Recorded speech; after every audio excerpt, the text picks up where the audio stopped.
Every time I see a state in America dealing with a crisis, it either brings out the best or the worst in the elected officials. And how many times have we seen governors and mayors feuding with each other when their community needs to pull together? Tell you what happened here. First thing Saturday morning, my first phone call today was Gretchen Whitmer saying, I'm working already on the emergency declaration. I want to talk to you about how we do it. How can we best accomplish this together? Because we know that the federal assistance is going to be absolutely critical in our recovery from these storms. But here in Michigan, the people come first, and we work together. I'm just really pleased to introduce our great governor, Gretchen Whitmer. Thanks, Mayor. Thank you, Mayor. And you're right, people come first and we work together. And so I'm glad to be here with Mayor Duggan. I know that this briefing was scheduled for a little bit earlier, but we worked to make sure we could all be here together. So Gary and Lieutenant Governor, glad we're all together. So I want to thank all of the first responders who are helping communities all across Michigan get through this challenge. We've got crews working on the ground 24/7 to get pumps up and running, including bringing in backup generators to keep things going. The ordinary heroism of countless people across the region and across the state I find incredibly inspiring. As the mayor said, crises tend to bring out the best in people, and sometimes we get an opportunity to see that, and it truly is inspiring. So today I had a chance to review the impact of the storm system on communities in Metro Detroit. I toured the area via helicopter with Michigan State Police. We touched down at I-94, I-75 interchange to inspect the damage where MSP walked us through. I visited the Garden City Hospital to meet with first responders and frontline medical workers, and I also popped in over at Dearborn Heights and met with the mayor and Congresswoman Tlaib. At the state level, we have moved quickly to make sure that we are in a position to get assistance into our state and to help so many families and businesses that have been impacted by the flooding. We immediately activated the State Emergency Operations Center, which enabled us to work seamlessly with folks on the ground and coordinate our response. We also declared a state of emergency, ensuring that impacted areas could request resources, personnel, and equipment. So the process is underway to determine if we qualify for federal assistance. I would surmise that that is highly likely. And in this process, we're going to do everything we can to make sure that local governments, homeowners, and business owners get the assistance they need. We'll continue to work closely with emergency response coordinators and local leaders across the state to address widespread flooding. And obviously, we're going to keep our eye on the forecast, something that we don't have control over, but it's important that we all remain vigilant. There's still a lot to do, and we will continue to work with affected communities until needs are met and help gets where it needs to. So I think it's important that we look at the full context of this situation and ensure that we make policy changes and investments to better prepare our state going forward. Throughout my time in office, we have dealt with several states of emergency around extreme weather events. We faced a polar vortex in 2019, 3 weeks after I took my oath of office. We've had a dam failure and historic flooding in Midland last year, and now a 500-year flooding event here in Wayne County, as well as tornadoes that touched down in other parts of our state. From heavy rainfall to high wind, we know that many parts of our state have been hit by this most recent situation of extreme weather. The downpour obviously here was concentrated onto the freeways that are recessed below the ground, which amplified water accumulation. And crucially, it showed us what we already know. Our aging infrastructure needs upgrades and repairs. The storm demonstrated the need to upgrade our infrastructure better than any speech or government report ever could. It shows us once again how critical federal infrastructure investment is for our communities, and I urge the State, House, and Senate to look at what's happening in Michigan and work together to pass a all-encompassing infrastructure package at the state level. The Michigan Clean Water Plan, which I put forward months ago, proposes a $238 million investment in stormwater upgrades that would help tackle challenges that we are seeing right now. And in my executive budget, I recommended $40 million for climate resilient infrastructure. So this storm clarifies for us how important those two things are, as well as the fact that we have work to do around addressing our actions' impact on climate change. Michigan is especially vulnerable to climate-induced extreme weather, although we are not alone. Anyone who's looked at the national weather situation knows that in the West, they are experiencing historic highs. This is a dangerous moment for much of the United States. But obviously what we can do is to focus on Michigan. Early investments can impact climate change mitigation and build resilient infrastructure so we don't see something like this happen again. So I urge Congress to continue working forward with their infrastructure package. I thank our partners in Congress like Congresswoman Dingell and Tlaib, as well as our U.S. senators. We are so grateful for their leadership. And as I finish up here, I just want to reiterate once again, we are grateful to the first responders. This year has tested so many, and those on the front lines continue to show up, whether it is a nurse in the Garden City Hospital that has been through a lot, or it is the National Guard or our state police or our local officials. We've all been stressed over the last year and a half, but they continue to rise to the challenge, and I am humbled and grateful for their leadership. Our people are resilient. Our infrastructure needs to be resilient as well, and that's where our work lies ahead. But we will continue to work closely with Mayor Duggan as well as other leaders at the local level to ensure that our FEMA requests are informed and inclusive and address the gravity and breadth of the crisis that we are confronting at the moment. So with that, I'm happy to give the mic to the Lieutenant Governor, Garland Gilchrist. Thank you, Governor, and good afternoon, everyone. I want to thank Mayor Duggan for hosting this briefing and important community update. I want to echo the Governor's sentiment of gratitude for all of the first responders, those who work in uniform, who are accustomed to being called in somebody's worst moment. I also want to extend that gratitude, beyond police, fire, the Michigan State Police, which is stepping up, local police and local fire and local EMS in impacted areas. I want to talk about those people also who are the first ones to get called. In addition to calling your first responders, a lot of times there may be a family member or a neighbor who gets reached out to when someone is in need. Maybe you had an elderly person who lives near you. Maybe you're a utility worker who got a call saying that there was a down power line or a down pole that needed to be dealt with to restore power and communication infrastructure to our community. I want to thank all of you as well for really stepping up in this moment and in every moment, because we come together. That's what we do in Detroit. That's what we do in Michigan. That's what we do at any circumstance. The Governor and I continue to work with partners at every level and across any organizational lines to make sure that everyone's coordinated, two, connected, and that we are all being proactive in every way that we can. We have been in constant communication with members of our congressional delegation who are representing all of these impacted areas. And we know this situation continues to evolve as we have seen rain projected in the coming days, and we're committed to making sure that Michiganders will have the peace of mind to know that the help that they need will be available to them.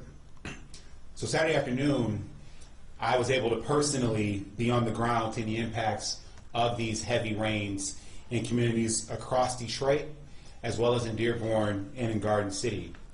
And specifically, being over at the east side, over on Saturday night, I was there till about 10:30, talking with residents who had been awake since 1 o'clock or earlier the previous morning, when they heard water dripping and then running into their basements. These are residents who've been working hard. They were really tired, but they were taking care of one another.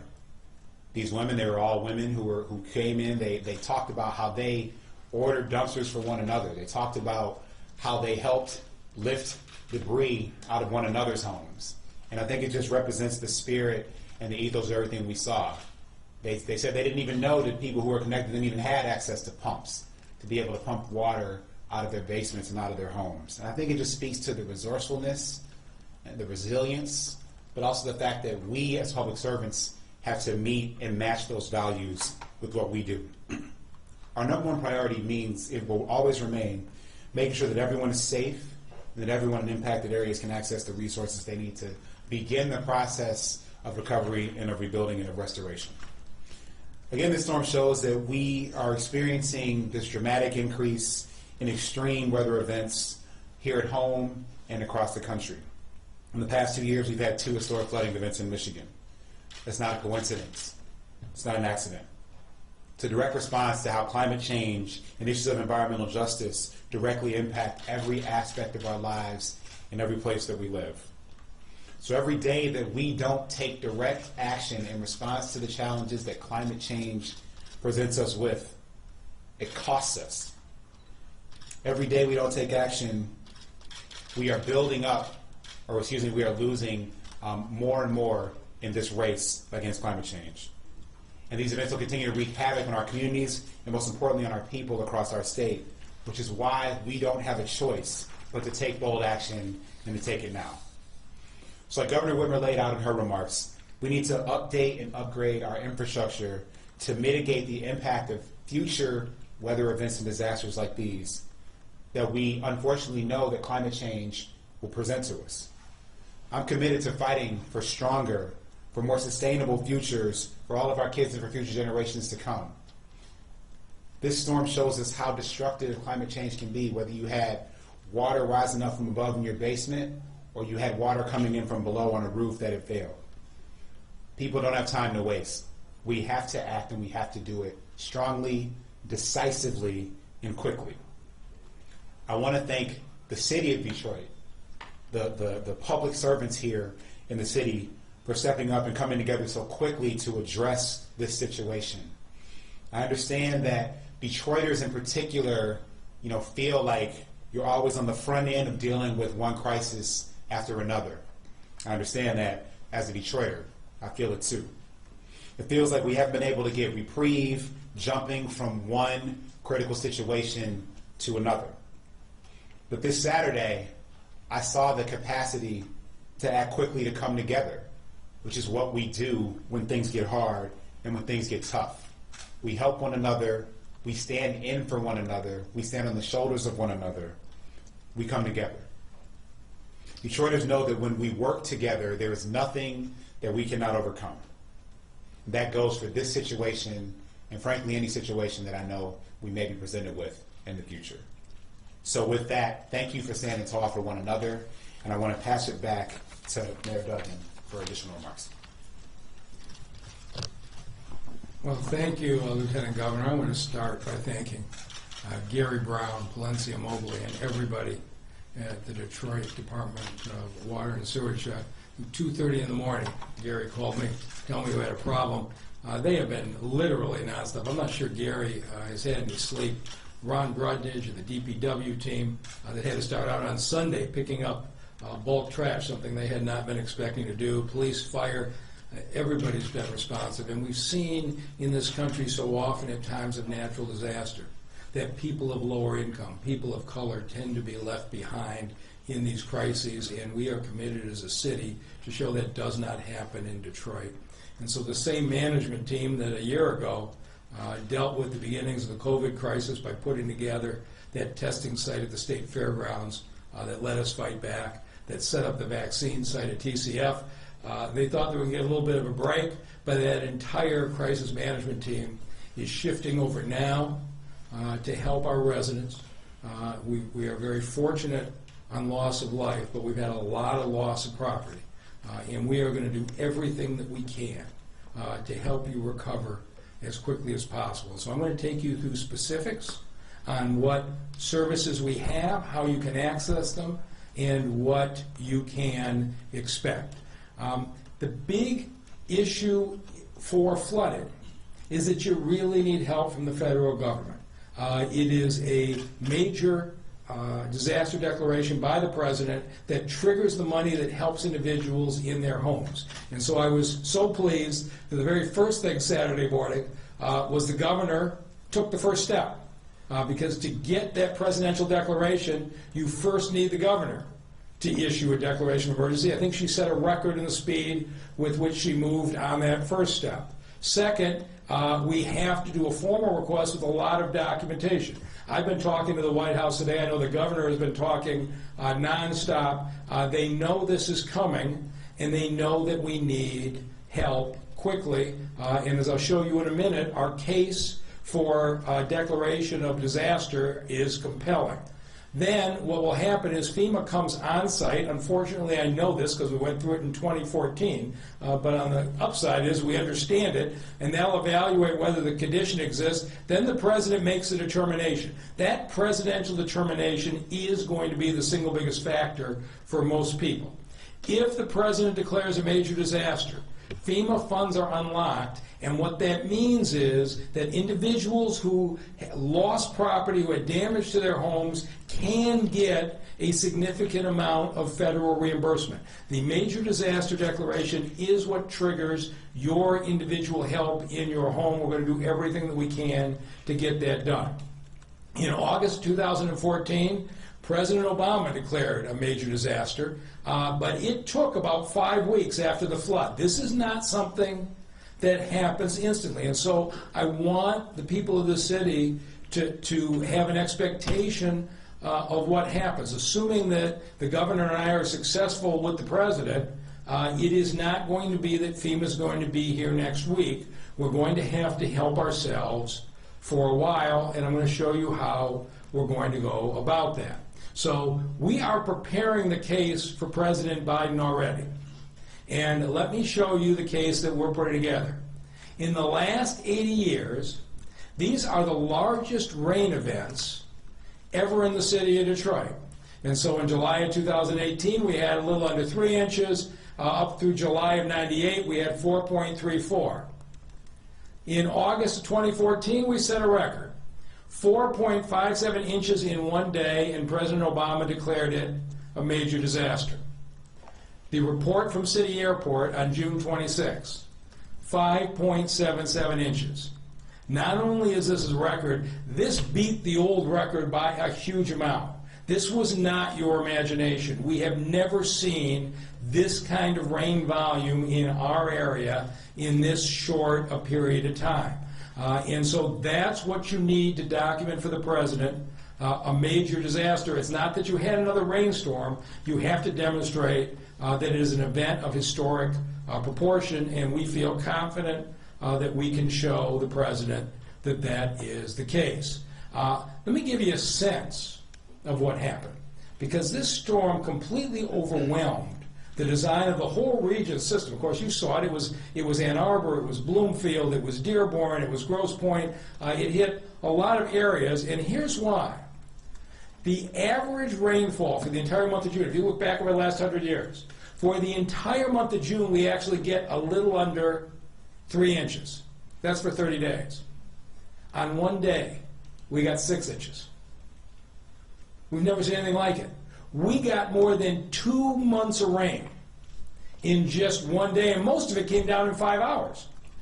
And so the way it hit our systems, the water couldn't even get down the storm drains on the street. The pipes were full, the system was completely overwhelmed, and nobody designs systems to handle 2 months of rain in one day.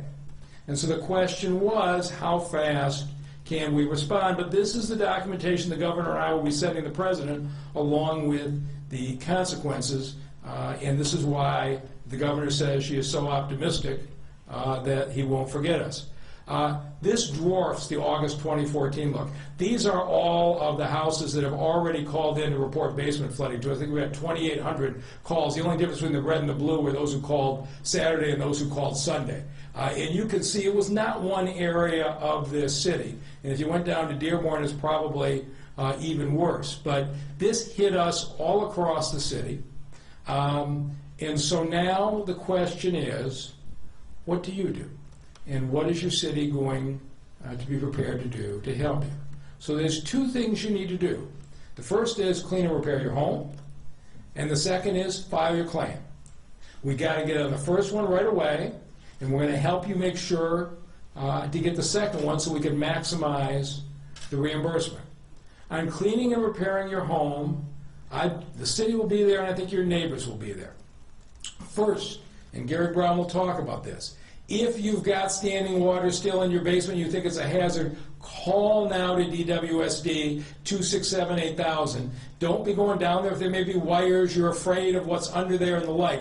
At this point, if nothing is blocking your drain, you ought not to have water in the basement, so something's going on. Don't hesitate to call. Let the DWSD professionals come into your house, go into that basement, figure out what's going wrong. They are ready to come out and help you. Second, continuous bulk pickup service has started. And so our existing contractors are already at capacity dealing with the regular garbage. So Ron Brundage and his outstanding DPW team has put 15 crews on. They started on Sunday. Imagine getting that phone call when you thought you had the weekend off. And they started right away. This is continuous. They are just going to keep moving through these neighborhoods and going down the streets where we have reports. Put your debris out of the curb now.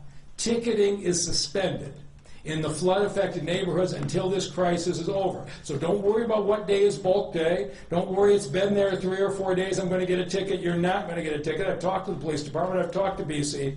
You're not going to get a ticket. If you do, send it to my office. Put the debris out, and our crews will get to them as fast as they can. I can't have it be 2 or 3 or 4 days, but those 15 crews are working nonstop and as much overtime as they can physically handle. If you're a senior citizen or you've got a disability and you can't remove the debris from your basement, we're going to help you. And I'm going to ask the public, because we've been flooded with calls from volunteers. As the Lieutenant Governor was talking about, people are pitching in to help each other. We're going to set up a process for your neighbors to help you pull it out, city workers to help you pull it out. And I want to again thank Dan Gilbert and Quicken. The reason we can handle thousands of phone calls is they immediately staffed up the telephone lines. So you've got a bunch of stuff down in that basement. You know it's a lost cause. You can't physically remove it. Call the number, and we will arrange for somebody to get it out of your basement and out to the curb. And then once your debris is removed, if you have the means, start the cleaning process. In 2014, about 20% of our residents had insurance. Call your insurance company, file your claim, get it cleaned up. Don't wait. If you have the means to clean the basement, get a contractor in yourself. Clean it. Don't wait. You should move on. The reimbursement will come later if we get the presidential support, but you should not wait for the cleaning. Nothing good happens by letting those kinds of contaminants remain in your basement.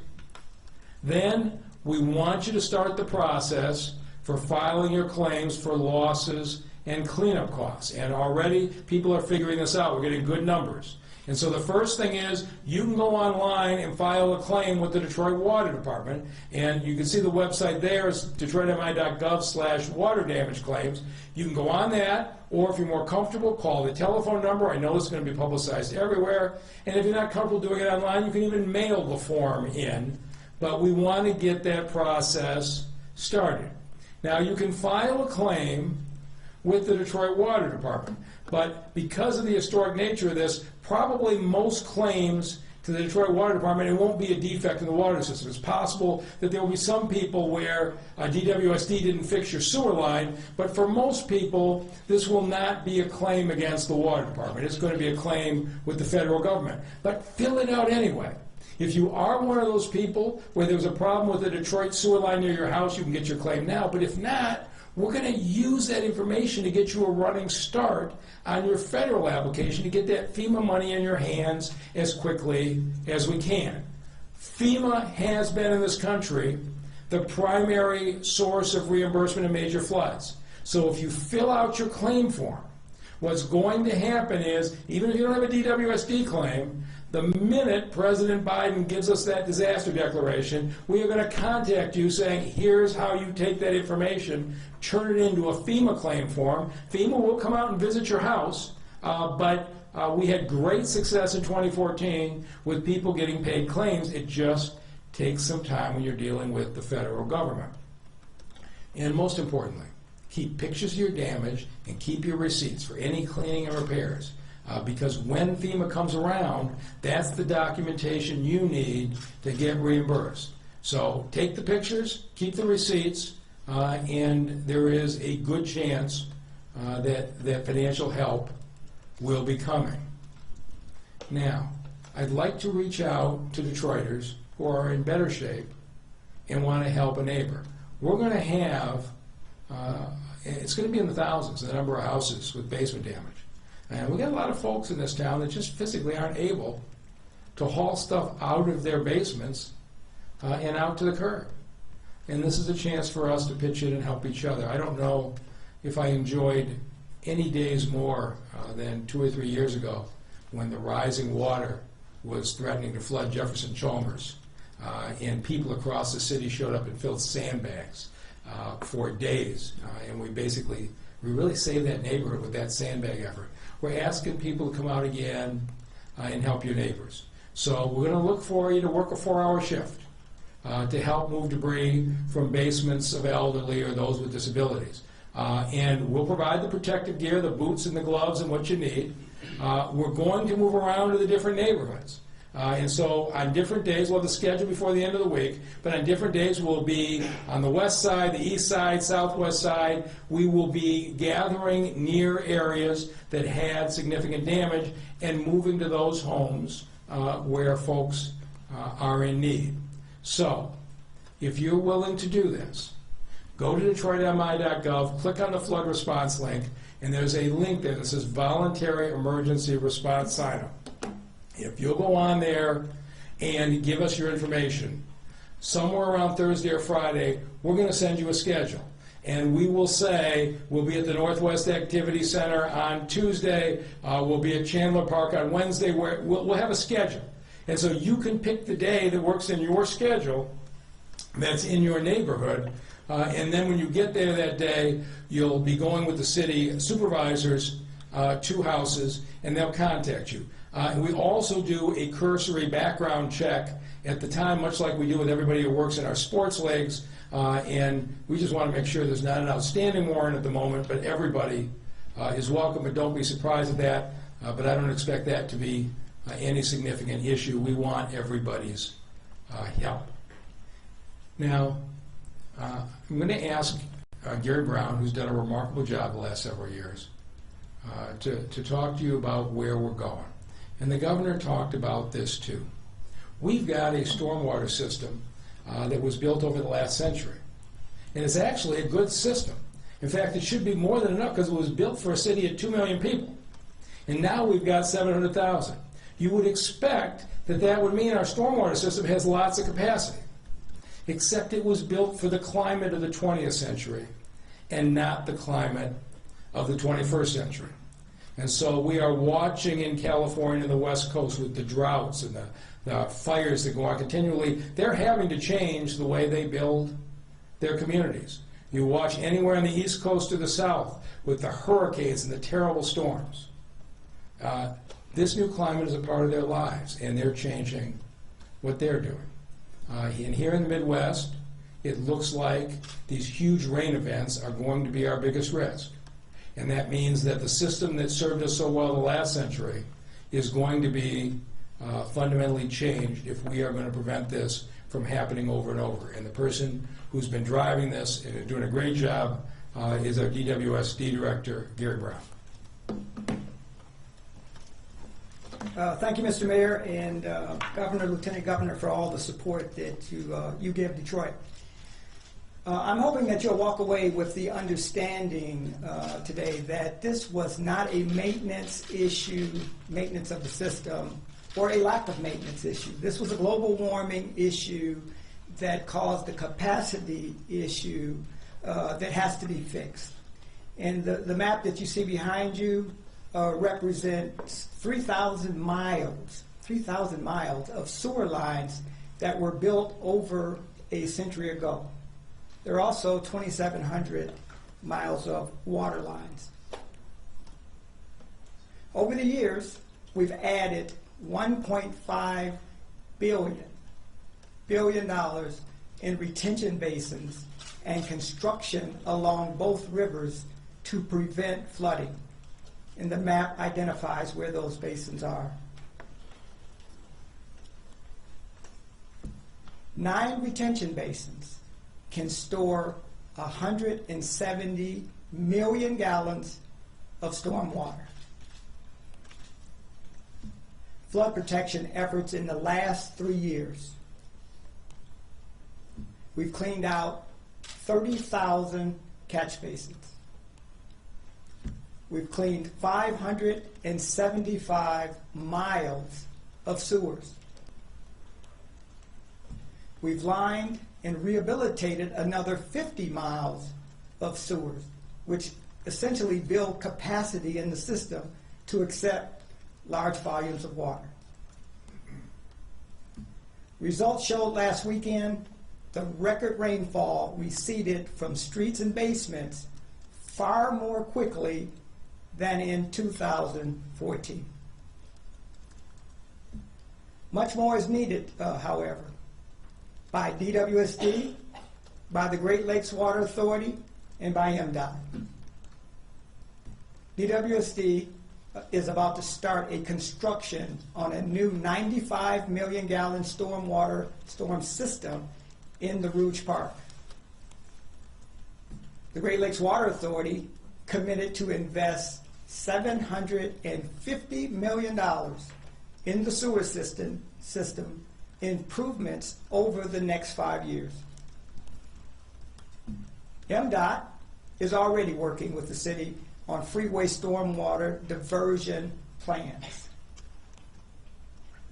All entities will have to reevaluate infrastructure based on 21st century climate realities, hoping the new federal infrastructure bill strongly boosts that effort. And this is a rendering of the Far West project that will hopefully start this fall and affect 1,200 homes in the Rouge Park area. And that's a rendering of the basins that will be put in order to take storm water out of the combined sewer system.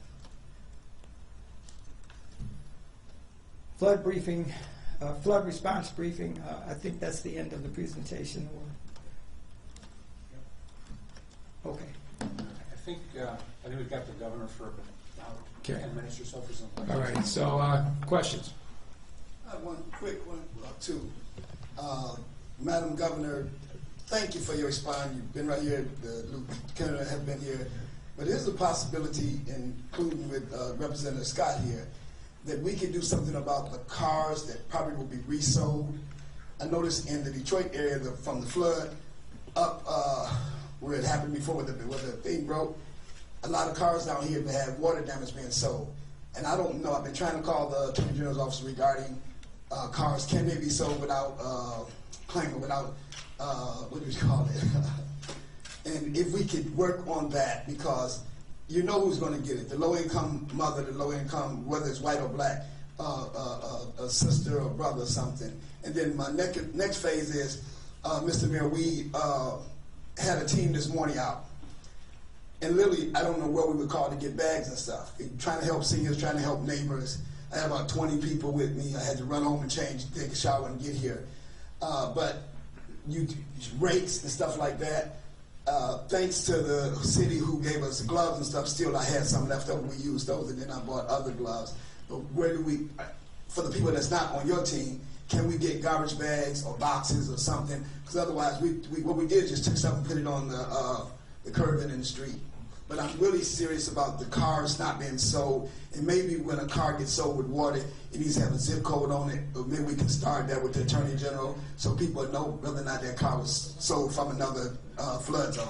Okay, I appreciate the nature of both your questions. The first really is, it's the consumer protection question, and you're right to be asking of the Attorney General, but I will take this into a conversation with her. I am not conversant in all of the consumer protections that are on the books that would require, or if there's a change that needs to be made, or if it's simply an enforcement issue. But I appreciate you raising it, and we'll certainly do the same with the Attorney General. And I'll ask the Mayor to respond to your second question. So Hakeem Berry, our Chief Operating Officer right now, is assembling ranks, bags, boots, gloves, and the like to be distributed in the next 24 hours or so. We'll be able to tell you what we have and where it is so that people can get it. But that's a great question, and the reason Hakeem's not here is he's working on it right now. Thank you. I have a question for both Governor Whitmer and Mayor Duggan. So it sounds like you're saying this isn't a maintenance issue, but this, and you'd mentioned that there was twice as much water in one day comparing to 2 months. But this does sound like an issue specific to Detroit and nearby cities. So where does the issue lie in our infrastructure? And on the $238 million that you mentioned earlier, Governor Whitmer, how will that help the Detroit area?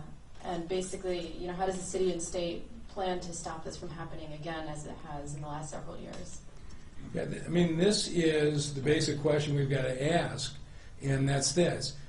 There is not a community in America that sizes their stormwater system to be able to handle as much rain in one day as you'd have in 2 months. Nobody would build a system that big. So we're going to have to find cost-effective ways to expand to a reasonable point. And those are the debates. The governor's going to have to deal with the issue of the flooding on the freeways, which has been a big issue for her for quite a while. And that's what we're going to have to decide together. How much are we going to put into this?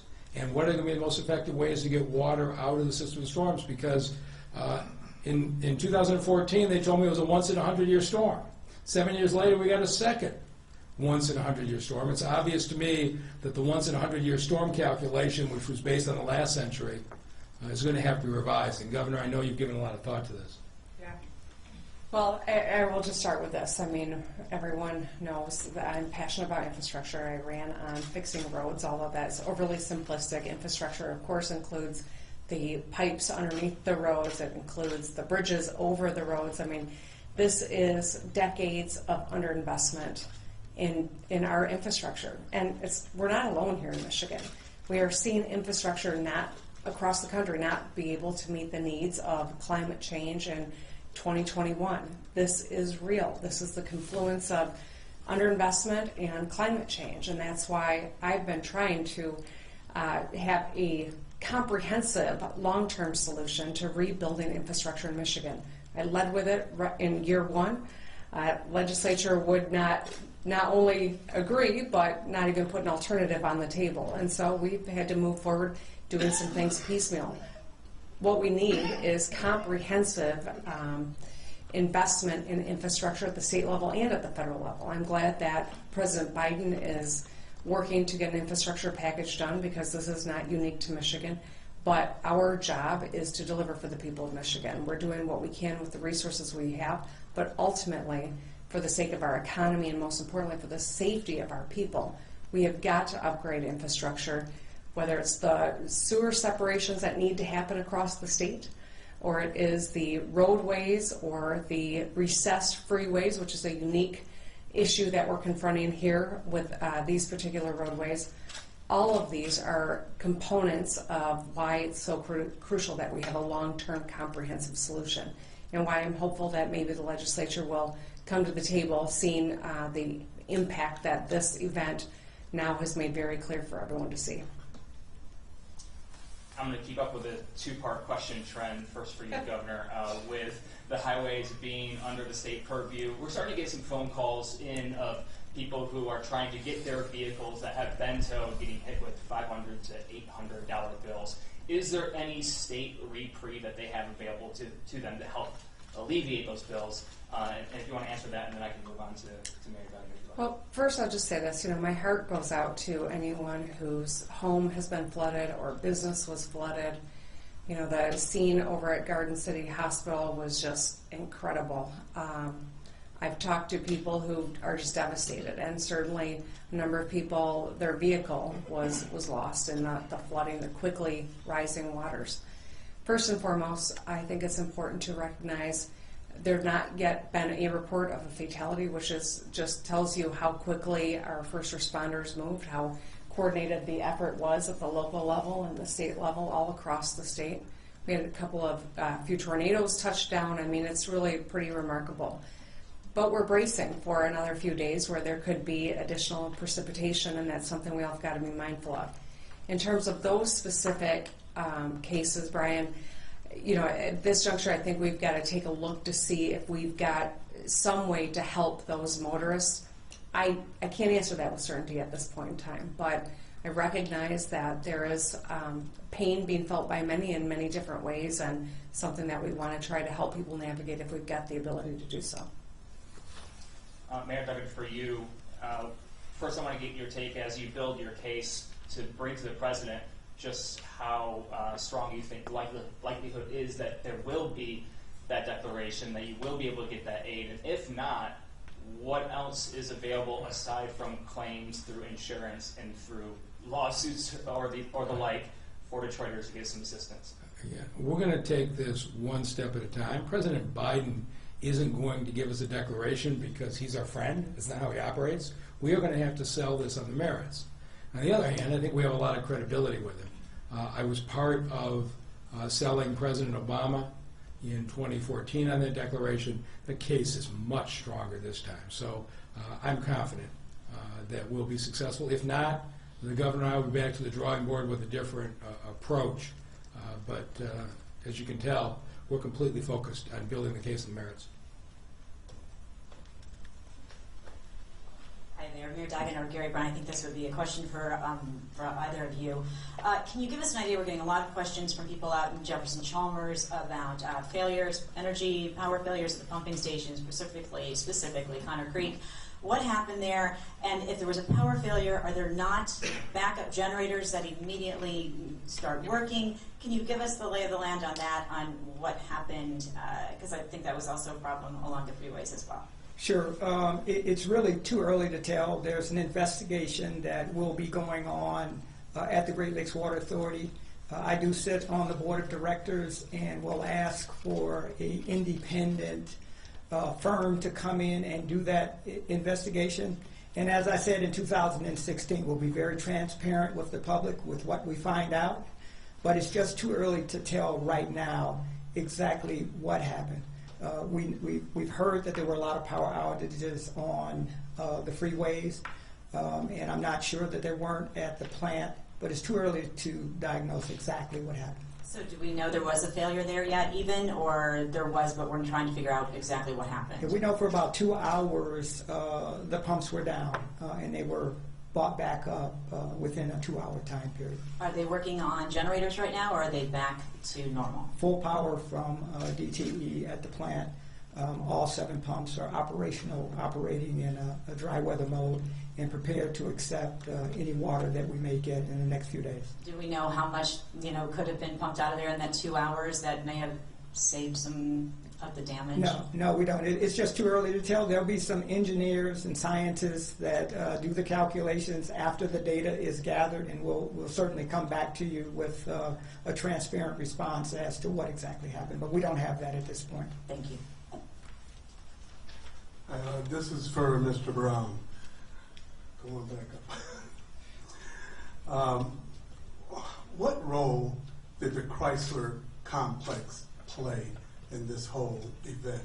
They have a massive factory footprint over on the east side that I know has to have some sort of impact on Connor Creek because it is just north of Connor Creek, and there is massive parking lots, exposed surfaces, rooftops, the whole 9 yards. Yeah. That water has to go somewhere.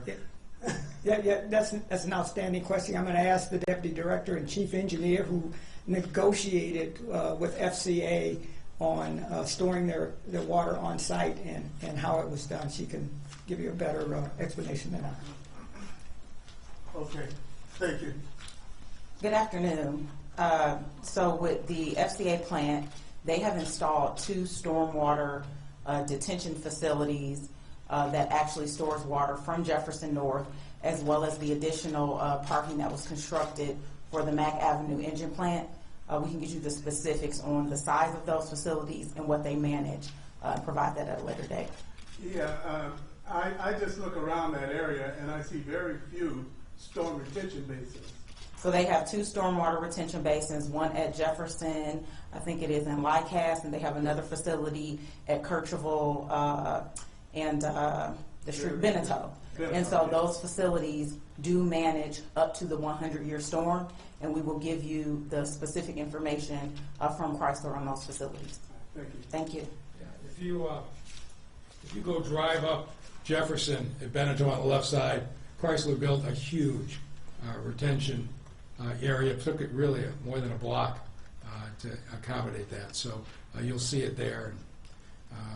And, we can talk about all we want. When you get the biggest storm in history, we're going to have issues in the Jefferson Chalmers area, as we know, is a low-lying area.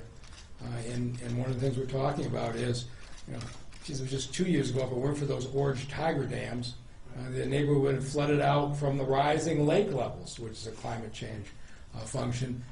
And now Director Brown and I are talking about, do we need to have even more targeted things? And you get the same thing at the aviation sub at the other end of the city that's in a low-lying area.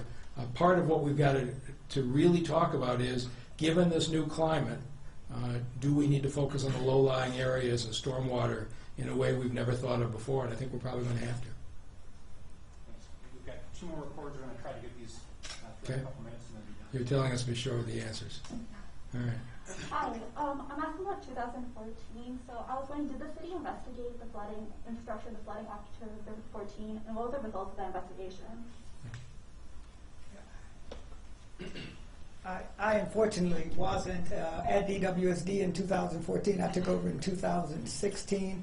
I know there was an investigation, and we certainly can dig out the report and get you a copy of it. Thank you. And I guess if I be asked because it's shorter, do you know what has changed since then to now? Global warming has changed. I mean, the intensity and the frequency of the storms is what's changing, and the system was not designed, as the mayor has indicated, for that volume of water, and it will continue. Governor, quickly, get your thoughts on freeway pumps. Do you have them? What's your understanding? How many went down? Why weren't they working? It could have been a matter of some traffic getting through and not getting stuck. So clearly MDOT has done a great deal of work in conjunction with our partners here at the local level. All the freeways are open. We've got I-94, which is still blocked up. Like your home sump pump, if you lose power, it doesn't work. And so that is the early report in terms of some of the factors that I think enhance the strain. But things are cleared for the most part. We are watching the forecast carefully. We want to make sure people know our grounds are saturated.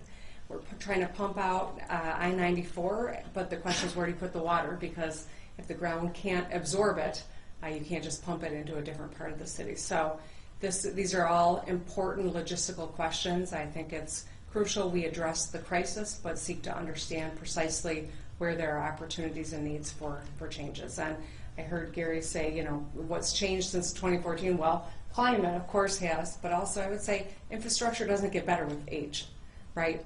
And so this is a twofold issue that we have got to work together on to address on both fronts if we're going to avoid crises like this in the future. As we're hearing today, what can be done to work together at all levels if we're going to have the pumps to make them work or make sure they work? Right.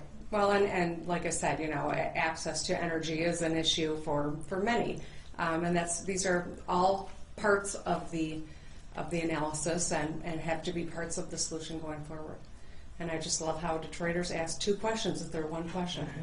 All right, Mayor, thanks for having me. Appreciate it. Thanks, everyone.